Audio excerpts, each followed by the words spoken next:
नमस्कार मित्रमैत्रिणींनो, कशा आहात? बरे आहात ना? आणि बरंच असलं पाहिजे. तर चला मग मी आता निघालेली आहे बाहेर आणि खूप काही 2-3 कामं आहेत, ते करून यायचं आहे मला. तर अगोदर मला घ्यायचं आहे साड्या. म्हणजे साड्या कशासाठी? तर शाळेत आयामाला द्यायचं आहे मला. माझं रिटायरमेंट पार्टी आहे उद्या शाळेत. आणि तर इथं घरगुती साड्या विकतात. खूप छान छान साड्या असतात त्यांच्याकडे. पहिल्यांदा मी त्यांच्याकडे आले. मग साड्या आवडतेत का बघितले. हे साड्या मला अशा टाईपच्या छान वाटल्या. म्हणून मग मी ह्या अशा साड्या आयामासाठी घेतलेल्या आहेत. कारण छान द्यायचं तर चांगलं गिफ्ट द्यायचं आपल्यातर्फे, एक आठवण राहते. आणि मी त्यांच्याकडूनच पॅक पण करून घेतले साड्या वगैरे, मध्ये टावेल, टोपी, सगळे 5 प्रकाराच्या 5 आयामा आहेत शाळेत. तर अशा प्रकाराच्या साड्या आहेत पहा. कसं तुम्हाला छान वाटल्या की नाही? असे खूप छान छान कलर आणि कपडासुद्धा छान आहे. साड्यांचा प्रकार, जी व्हरायटी आहे खूप छान आहे. दररोज घालायला सुंदर अशा साड्या दिसतात. असे कलर आहेत त्याच्यामध्ये. तर मी अशा साड्या त्यांच्यासाठी, हे पण कलर किती छान आहे पहा. आणि अशा साड्या 5 मी पसंत केल्या आणि त्यांच्याकडूनच मग पॅक करून घेतलं मी. आणि हे असे ट्रे टीचर्सना देण्यासाठी असे ट्रे घेतलेले आहे. हे पहा, हे पण कसे वाटले तुम्हाला हे पण सांगा. पुरा स्टाफ ना हे असे ट्रे देणार आहे आणि आयामासाठी तशा प्रकाराच्या साड्या घेतलेल्या आहे. तर बघा कसं आहे काय नाही, तुम्हाला आवडलं का नाही गिफ्ट माझं. एक आपल्या कडून एक प्रेमाचं गिफ्ट सगळ्यांना द्यायचं असतं, म्हणून मी घेतलेलं आहे. आता त्यांच्याकडूनच मी हे साड्यांना पॅक करून घेते, टावेल, टोपी वगैरे सगळं लावून. तर म्हणजे आणि पुन्हा मला करता घरी वेळ मिळणार नाही. आणि इथं बघा बाहेर निघाले. घरगुती जे कामं करतात ना, ते 2 बाया मला भेटल्या. त्यांची कहाणी ऐका. चिद्री से आते दोनों भी. नहीं है मम्मा इधर से आप कहाँ से हम आते हैं? शागंज से आते हैं, हम चिदरी शाहगंज से इतना दूर से आते हैं? पैदल से आते हैं। और वो भी पैदल? हाँ कितने बजे आते हैं आप? 10 बजे आती थी। 10 बजे जाते कब? अब जब ठंड हो बस हो जाते। अब कितना? एक घर में काम करके खाना पीना खा के बिठाते हैं, खाना खाओ बोलते हैं। कितने घर को करते हैं? चार पाँच करते झाड़ने की। झाड़ने का ही, खाली झाड़ने का? भाई बर्तन धो बर्तन धो करने हम्म, मैं तो कपड़ा बर्तन झाड़ू सकती। आप सब कपड़ा बर्तन झाड़ू, हमारा को नहीं होता, अम्मा बोलते नहीं वो कर रहे हैं। खाली झाड़ू और बर्तन करते हैं आप? 4 साल हो गए मेरे बेटे मर। क्यों, क्या हुआ था? तो कौन कर रहे तुम्हारे पास काम? हमारे पास है ये काम। कैसे मरा बेटा? कैसा? एक ही बेटा था? दो रहे तो दो भी मर गए। दोनों भी? कैसे? एक जने बस होगा, बस सोए से जागा में गए। हम्म। वो कोरोना में ऐसा छोड़ कोरोना में? एक जन गए। कोरोना में दोनों भी? नहीं ये परसों गए। एक 5 महीना हो गए। अయ్యో, बच्चे लगा है, शादी नहीं हो गई। लड़कियां हैं? लड़की नहीं, एक बेटी।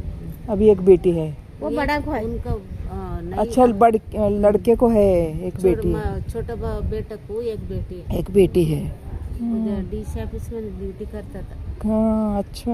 वो चंद्रप्पा के पास ही चू रहता था। सोपति मारी। अच्छा था जो दवाखाने भी शेरी करे। मैं भी 4-5 दिन 6 दिन आए। अच्छा हो गया अम्मा, कल आता है अम्मा, तुम्हारा बेटा जाओ घर को, बोल को मेरा घर। एक बेटी है, 2 बेटा था। अయ్యో, देखो। बेटी की भी शादी हो गया, बच्चा कच्चा सो हो गया, की तरह सो हो गया। एक छोटा बेटे को चेहरा नहीं। उनको अब अकेले वो रहते वो नाती को लेके? उसका अम्मा है, हमारा बहू है। बहू है। आप अकेले रहते अभी? ये अकेले अकेले? उन भलकी में रहते क्या? उलसूर में रहते। इधर घर है खुद का आपका? उधर शाहगंज में? उसका बाप का नौकरी तहसील ऑफिस में बेटी को दिए? 18 साल के हुए था बच्चे। अच्छा, पढ़ रहा था। मेडिकल फ्री में भी लेता। अरे बाप रे, देखो। नहीं मर गए ना। हाँ, मर गए इसलिए। हाँ, नहीं मरे तो मेरा बेइज्जती थी। अच्छा, हाँ। इनको हालत है ऐसा। हाँ। क्या करना, मस्ती में दूध में ऐसा है। दुबली 18 साल बोले तो कौन भी बोलते है बच्ची कैसे करती बोलती थी। उन्हीं से ड्यूटी कर रही है। अब क्या करना, भी मजबूरी है।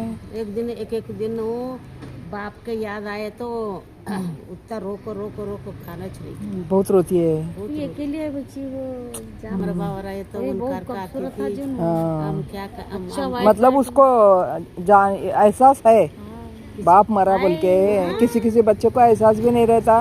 अभी शादी कौन करके देना, हाँ। हमारे पापा का मैं सोच तो है ना इतना, एक एक बच्चे आजकल के सोचते भी नहीं। हमारे पास कल का जब हाँ? हमारे पास कितने साल होंगे मगर याद आते साल किसको तो देखते हाथों में पानी ऐसे आए तो अभी ये हमारा नानी नहीं है, किसको तो देखे तो हमारा को अब भी हमारे नानी को याद कर रहे मैं।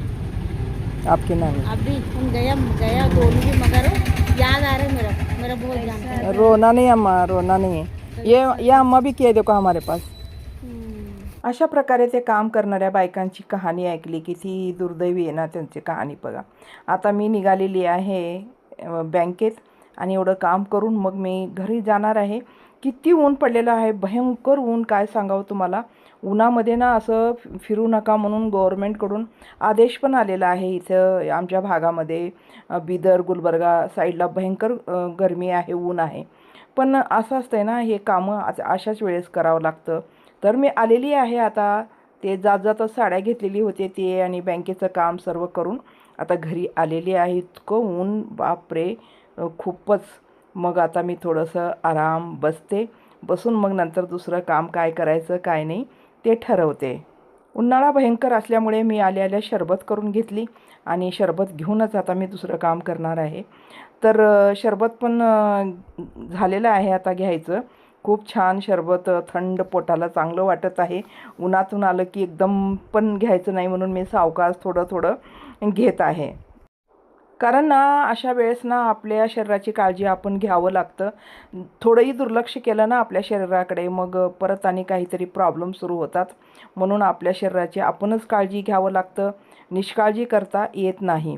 त्यानंतर संध्याकाळी मी आलेले आहे इथं वरती मुलीच्या घरी आणि ते चाललेले आहेत टूरला। तर त्यांचे मित्रमंडळी सर्व चाललेले आहेत। तर इथं करंज्या करायचं काम चालू आहे। मी तळू देत आहे, ते करून देत आहेत। मी तळत आहे करंज्या आणि असं करून त्यांना मग कुणी काय त्यांच्या मित्रमंडळीमध्ये बरेच 30-35 लोक जात आहेत। चांगली लक्झरी बस वगैरे करून इकडं कर्नाटकची टूर आहे त्यांची आणि इकडं तिची मैत्रिणीने त्या करून देत आहेत। त्यानंतर मी घरी जाणार आणि अशोक खरातवरती काही बोलणार आहे, ऐका तुम्ही पण। नमस्कार मैत्रिणीनो, बऱ्याच दिवसापासून मी विचार करत होते की हे जे महाराष्ट्रामध्ये प्रकरण घडलेलं आहे, जे भोंदू बाबा म्हणून जे आहे अशोक खरातचं जे उदाहरण आहे, ते इतकं मनाला हे करून टाकायला लागले ना, किती विचार करा की हा माणूस असा एवढ्या मोठ्या म्हणजे खालच्या थराला जाऊ शकतो, हा कुणी विचारही केला नव्हता की साधू ह्या वेशामध्ये। शेवटी ना चूक केव्हा ना केव्हा जगासमोर येतेच। तुम्ही कितीही चांगलंच असतं आणि वाईटच असतं। किती बायकांना त्याने आपल्या जाळ्यात फसवलं, किती बायकावर त्याने अन्याय केला, किती अत्याचार केला। काय अर्थ आहे सांगा आपल्या शिक्षित असण्याचा? आपण शिक्षण कशासाठी घेतो? सावित्रीबाई फुलेंनी एवढा संघर्ष कशासाठी केला? माता जिजाबाऊने आपल्याला काय शिकवलं की अंधश्रद्धा बाळगू नका। त्या काळात त्याने आपल्याला असं शिक्षण दिलं आणि आपण आजच्या काळात सुद्धा अंधश्रद्धेच्या साठी वेडे झालेलो आहोत। थोडं डोक्यानं विचार करा, मनानं विचार नाही, डोक्यानं विचार करा, थोडा डोक्याचा वापर करा। आपल्यावर संकटे येतात, हे जीवन संकट झेलण्यासाठी आहे।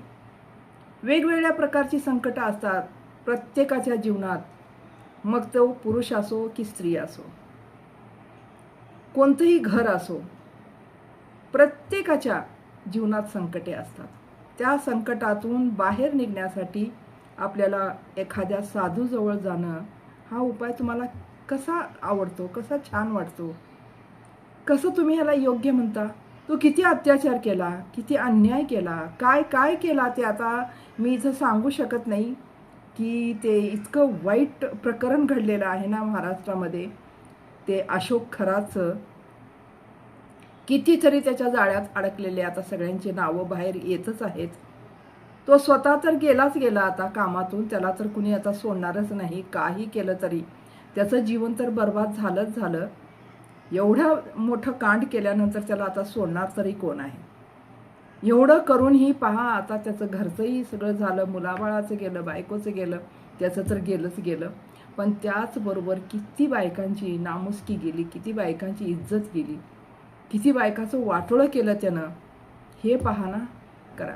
म्हणून केव्हाही कधीही कुठेही काहीही करताना फक्त तुम्ही या डोक्याचा विचार करा, हे करणं योग्य आहे की नाही. 10 वेळा विचार करा. एक पाऊल उचलताना तुम्ही 10 वेळा विचार करा. कुठं जाताना, कुठं काही नवीन करताना तुम्ही एक नाही 10 वेळा विचार करा आणि मग ते पाऊल तुम्ही उचला. बरोबर आहे ना मैत्रिणींनो? असं कधीही चूक करू नका. कुठेही थोडंसं संकट आलं की लगेच कुठेही जायचं आणि अंधश्रद्धा बाळगायची आणि छूमंत्र करून यायचं, ते केलेलं आहे म्हणायचं, करणी आहे म्हणायचं, असं म्हणायचं, भूत लागलंय म्हणायचं. हे सगळं तुम्ही आता सोडून द्या. सीधा डॉक्टरकडे जावा, सरळ डॉक्टरकडे जावा किंवा घरी काही आयुर्वेदिक करा किंवा ह्या संकटातून कसं पार होता येईल. मानसिक स्थिती पहिलं तुमची अगोदर नीट ठेवा, सुधरा मानसिक स्थिती, योग्य करा, व्यायाम करा, आपलं घरचे कामं करा, आपलं शरीर सुदृढ ठेवा. उगी सगळं सोडून उगी अशा भोंदूबाबाच्या मागे लागून आपलं जीवन तर बर्बादच बर्बाद, आपलं फॅमिली, आपलं घरसुद्धा आपण बर्बाद करत आहोत. मानेल तेवढं आपण त्यांना पैसेही देत आहोत आणि आपली इज्जतही जात आहे. त्यात कोणते मोठेपणा आहे? थोडासा विचार करा आणि कधीही अशा कामामध्ये सहज तरी फसू नका. एवढंच तुम्हाला ह्यावेळेस सांगणं आहे. तर अशा भोंदोबाबाला, अशा अशोक खरातला तर ह्या बायका कुणीच माफ करणार नाही, कुणीही माफ करणार नाही. अशा व्यक्तीला तर भर रस्त्यामध्ये फाशी दिलं पाहिजे. चला मग मी आता ही व्हिडिओ इथं संपवते. भेटू आपण अजून पुढच्या व्हिडिओमध्ये. तोपर्यंत बाय बाय.